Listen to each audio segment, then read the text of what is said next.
طالبانو اوس د علم د فلاحت یا علم د زراعت دومره په مخ باندې لاړو په اوس عصر کې د دنیا علما داسې کار کوي ام څه د زیړ ده دا ام کې کوم شی ده چې دا رنګ دته ورکوي نو دوی په هغې باندې پلټنه وکړه هغه شی پیدا کړو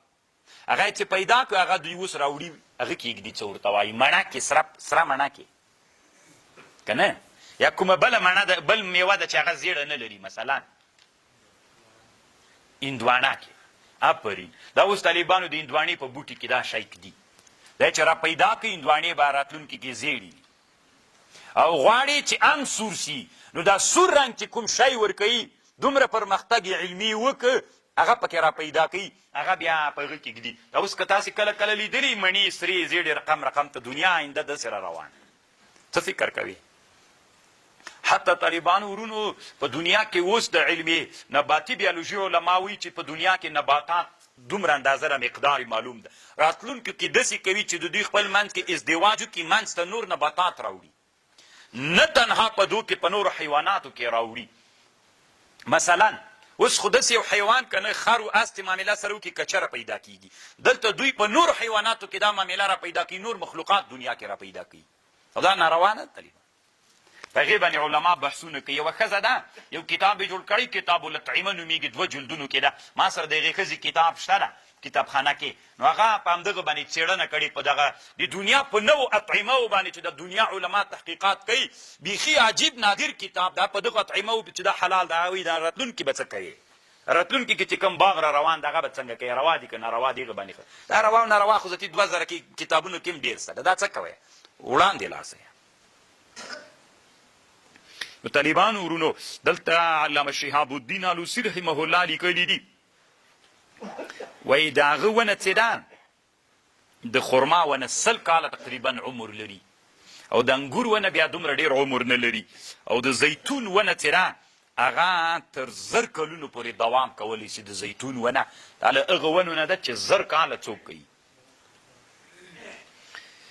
والنخيل والأعناب ومن كل الثمرات إن في ذلك لآيات لقوم يتفكرون انواع څومره دي طالبانو ورونو دلته خو روح المعاني وی دا هغه څه دي دا خرما دا 50 قسمه ده او انګورم خپل منځ کې ډېر انواع لري دی به له یو چا نه نقل کوي له خپل والد نه نقل کوي روح المعاني مولا دی وایي ما مې له خپل والد صاحب نه اورېدلي دي هغه یو چا نه قصه کوله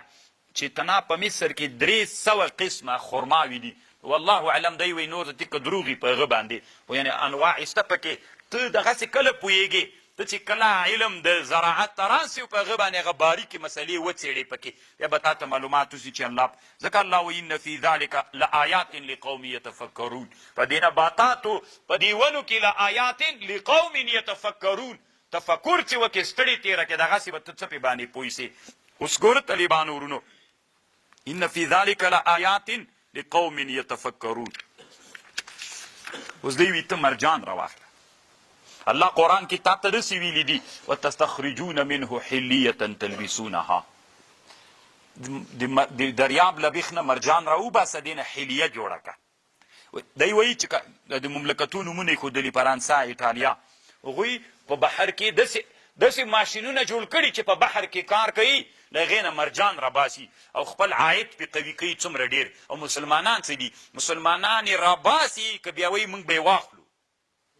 وا به یې خلو او کافران یې راباسي په تا یې خرڅوي سره د قرآن کې تا ته الله عز وجل داسې ویلي دي چې استخراج خبرې درته کړې ده او بل خبر طالبانو دی داسې کوي علامه طنطاوي د نباتاتو په اړه باندې یعنې بیخي ډېر اوږد بحث یې کړی طالبانو دی وایي چې دا اوس عصر کې کوپري نړۍ برق جوړ کړ د برق په واسطه باندې یې نباتاتو ته څومره وده ورکړله که نه دا اوس طالبانو ورونو د ابتکار دلته نشي راتللی مشکل په ابتکار کې ده چې نوی فکر را پیدا کړي زه سعودي ته چې تللی وم تبوک ته لاړو زموږ افغانان ول مولسیبان ول نو هغوی هلته د رشاش دوی ورته وایي سمه طالبانو د ټولې دشتې سقاویې ته تقریبا 15 دانې یا 10 رشاش ورته بس دا ټوله دشته چې پې اوبه کوي یو ټویل ورته ویستلی نه بس داسې راتاویږي په کراره لکه باران غوندې هر مازدیګر پې باندې وري اوبه هم ډېرې نه غواړي کرا کرا پې باندې هغه کېږي په سوونو جرب هم ځکه یوه سړي کرلي وي په سوونو جرب هم ځکه یوه سړي کرلي وي اسانه وي زه پې باندې نو خو ته مې استفاده ترې نه وکړم هغه یو چې کې دې مځکه لیدلې د نورې ټولې دشتې دې موږ شاړې پاتې دي که نه دي شاړې نو همدا ده که نه چې استفاده غریب یې نو غریب یې نو پلار مې دې خان کي کار وکړه که نه نو ولې نه کوې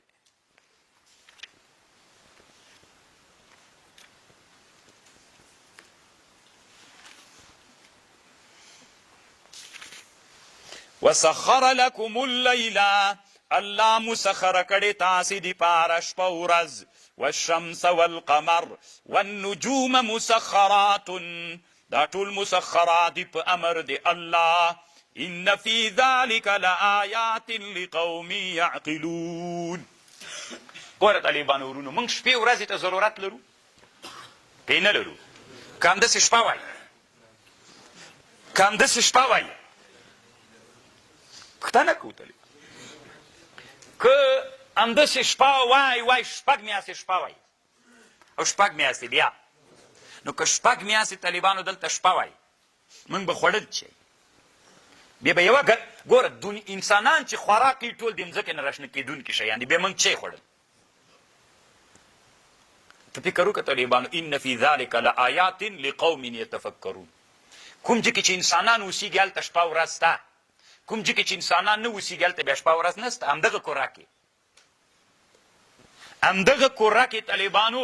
ما مخکې تاسې ته بله ورځ وویلې دا مځکه څه ده دا خو کره ده نو خط استوا نه نیولې د قطب شمال تر 50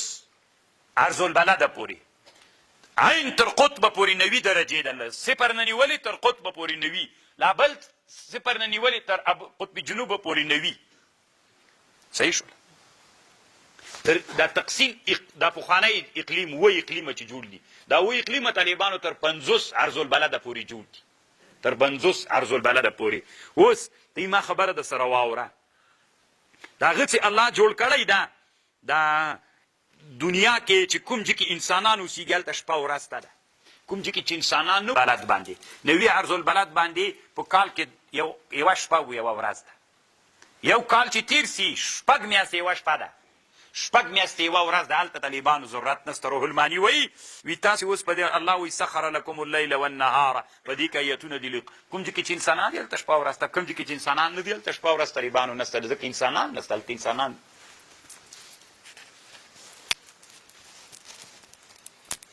یوه خبر دلته دا کړې روح الماني چې دا ستوري دا سپوږمۍ دا شیان چې دي دا روح لري علم لري پوهه لري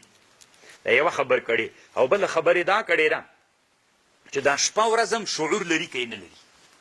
دا شپه ورځ هم شعور لري که نه لري روح الماني دلته د بعضې علماون عبدالقادر جیلاني رحمه الله نه نقل کړې هغه وایي میاشته جمعه دا ټول طالبانو صورتونه د اشخاصو په شکل صورتونه دي دا شعور لري نو دا طالبانو بیخي د عقل نه ورا خبره ده اما هلته سړی پې باندې پوهېدلی سي چې دې علم ته کار ووایي پې باندې وړاندې ورسره لاړ سي وما ذرأ لكم في الارض او هغه چې الله پیدا کړي تاسې ته په مځکه کې مختلفا الوانه مختلف دي رنګونه یې ان في ذلك لآيات لقوم يذكرون په دې کې آیتونه دي هغه قوم دپاره یذکرون چې پند اخلي